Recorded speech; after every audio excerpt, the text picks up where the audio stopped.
ஹரி ஸ்குவாட்லேருந்து ஹரி பேசுகிறேன். நம்ம இன்றைக்கி பார்க்க போகிறது வந்து இந்தியாவின் நம்பர் 1 காராக இருக்கிற டாட்டாவின் 1998 டாட்டா இண்டிகா காரை கொண்டு வந்தாங்க. அவங்க கொண்டு வந்த காரு நல்ல புக்கிங்கில் போனது. அது நிலைக்கவில்லை. கொஞ்ச நாள்லேயே வந்து அவங்க வந்து அதில் ஆசை போச்சு. 1700 கோடி இன்வெஸ்ட்மெண்ட் பண்ணாங்க. ஆனால் வந்து அவங்க 500 கோடி லாஸ் ஆகி போச்சு. வந்து லாஸ் ஆனங்காட்டி போய் அமெரிக்கா போய் ஃபோர்ட் நிறுவனத்தில் போய் அந்த நிறுவனத்தை வித்தரலான்னு நினச்சாங்க, முடிவு பண்ணாங்க. அது வந்து அந்த நிறுவனம் வந்து கேவலப்படுத்தினாங்க.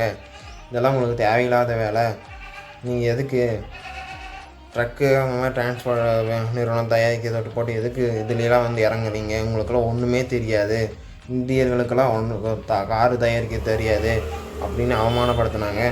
அதெல்லாம் வந்து உடச்சி தள்ளிட்டு அவர் நினச்சாரு மனசில், நம்ம எதுக்கு விற்கணும், நம்ம கொண்டு போய் நல்லா தரமான காரை நம்ம இந்தியர்களுக்கு கொடுக்கணும் அப்படின்னு நினச்சி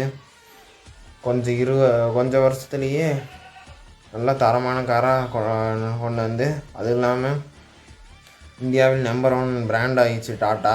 8 வருஷம் கழித்து பார்த்தா டாட்டா வந்து நல்லா ப்ராஃபிட் உள்ள நிறுவனமாக ஆயிடுச்சு. அதே 8 வருஷம் கழித்து பார்த்தா ஃபோர்டு நிறுவனம் வந்து லாஸ் ஆகி போச்சு, சரியான லாஸு.